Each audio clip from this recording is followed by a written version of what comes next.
I standing for Irani, a family name. It was there where we see fish and chips today at the Two Eyes Coffee Bar. Skiffle, homemade rock and roll. Homemade rock and roll. Music for poor people. Skiffle, down home, black folk blues. Leadbelly, Rock Island line, that's on a thing. Guitar, good. Banjo, that'll do.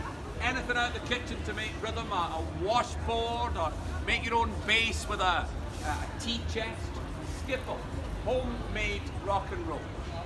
Music for poor folk. The first star of skiffle in this country was Lonnie Donegan. Lonnie Donegan. Lonnie Donegan made his big hit Rock Island line with the Decca label 65 years ago this year. We're full of anniversaries here. For the Decca label, Rock Island line was a big hit. Here it goes. Skiffle.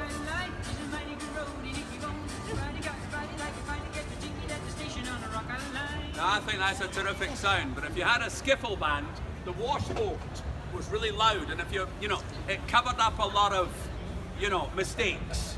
It covered a multitude of sins, the washboard. But Lonnie Donegan had the first big hit of skiffle. Why are we playing poor people's music? Well, we can address the whole story here. In 1954, in this country, we abolished rationing, shortages of food and clothing right up to 1954. We were rebuilding London in the aftermath of the Blitz, the Second World War. We had compulsory military service right up to 1956 for kids. If we'd had that up until 1957, then John Lennon would have gone into the army. And I don't think that would have worked very well for John Lennon or the army, frankly. So, to abolish rationing, the basics of life, food and clothing, to abolish compulsory military service. Those are the dates, 54 and 56. Kids, for the first time in this country, are consumers.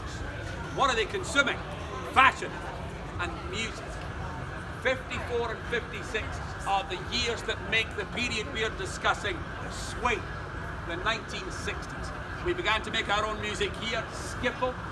As the decade moves on, we played rock and roll. Our English Elvises played here, among them Cliff Richard, Sir Cliff Richard.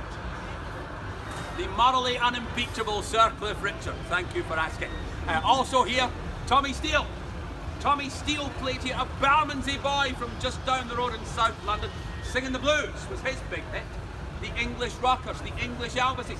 Every country made their own Elvis. The French had Johnny Hallyday, who died last October. He's 975 years old. 2 years younger than Cliff Richard. Cliff Richard unveiled the plaque here himself at the Two Eyes Coffee Bar. Coffee, no booze. The live music was downstairs. They had a jukebox playing God's honest American rock and roll, the good stuff, and skiffle music. It became nationally famous. People came from all over the country to visit the Two Eyes Coffee Bar, to the extent that they had to get security, a bouncer, to keep the likes of me out, keep it respectable.